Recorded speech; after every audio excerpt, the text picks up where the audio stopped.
Hey, it's just Kina here, and this is part 3 of me sharing my journey of being a single mom. And now we are talking about how it gets better. So, after you've raised your kids from the terrible 2s, 5, 6, 7, 8, 9, I think about 10, we start to make some progress here, right? Okay, how do I say this?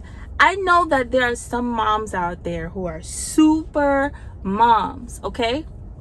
And that's okay. If you want to be a super mom, that's fine. But I'm going to explain to you what I consider a super mom. When you don't allow your kids to develop life skills to help you out around the house, to take the load off of you, you are burning yourself out. I know women who have teenagers and they're still doing their teenagers' laundry. Okay, and they're still doing breakfast, lunch, and dinner for their teenagers. No, okay, I can do dinner. I don't have a problem with that, but you should be able to make your own breakfast. You should be able to make your own lunch. Okay, those are things that you should be self-sufficient for. But around the ages of 10, I taught my daughter how to wash dishes. I taught my daughter how to do her laundry. Okay, I didn't make her cook, and even to this day she still doesn't have to cook, but she knows how to make her breakfast. She knows how to make her lunch. Dinner, I don't mind doing that. I do that part because I just do. But do not take on the full responsibility of your kids. You got to teach them life skills anyway. And if you die tomorrow, they got to be able to make life for themselves. So prepare them by giving them responsibility now to alleviate the stress on you. Because number one, you're already a single mom. So as they get older, things get better because they can help you, and you teach them the value of cleaning, of cooking, and washing their own clothes and making their own bed, things like that. Sweeping the kitchen. My daughter's every weekend chore is sweeping and mopping the kitchen and several other things. So it gets better, but you have to allow them to do their part because you cannot burn yourself out for their entire lives. They need to learn life skills. The second part, if you are in a situation where you meet a new guy and you want to try it again, right? Maybe you want to have more kids. There are a lot of women that don't learn from the first mistake, right? And I understand things happen. We can get pregnant by all sorts of means. Shit happens. I get it. Okay? But that first child should wake something up in you, especially if you're a single mom, to say, I don't want to do this again. I don't want this life. I don't like this life, okay? You can choose deliberately a father, plan to have a kid when you want to have a kid. It does not have to be a surprise. It doesn't have to be a burden. It can be a beautiful thing, okay? If you find a man that will want to have kids with you and want to be there, I don't see nothing wrong with that. I don't see nothing wrong with that at all. I think that is a beautiful thing. And one of the things that I had as a fear as being a single mom is that a man wouldn't really want me.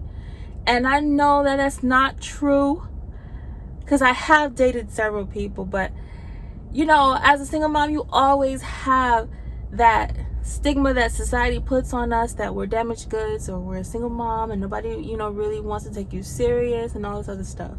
I wasn't really a huge fan of Kevin Samuels, okay, because he was very toxic and he had no compassion for single moms. And it's easy to not have compassion for a single mom when you aren't one, and especially if you're a guy, because you don't understand what it's like to have a pregnancy and not be able to just turn it off like a fucking light switch. Once you're pregnant, okay? There's nothing you can do unless you choose to have abortion or do something crazy to get rid of and terminate your pregnancy. But there is no off switch. Whereas a man can just walk away and be like, I don't want no part of it. A woman doesn't get that. And even if a woman does have an abortion or terminate her pregnancy, she's got to live with that for the rest of her life.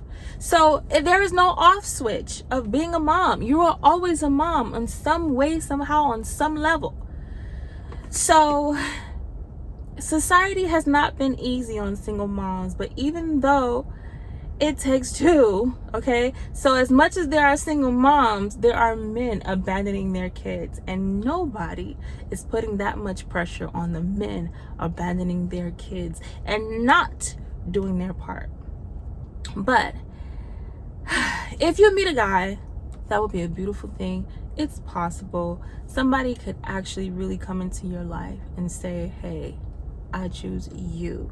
He doesn't have to have his own kids already. He may not ever have kids yet, but you can find a beautiful man that is genuinely in love with you and just wants to start a life with you, even if that means you already have your own kids. So ladies, let's let go of what society has implanted in our subconscious mind, that we are not valuable. If anything, we are more valuable, because a lot of us single moms, the good single moms, we have a knowledge and a wisdom that other women don't have. We have a maturity level that other women don't have. We have responsibility and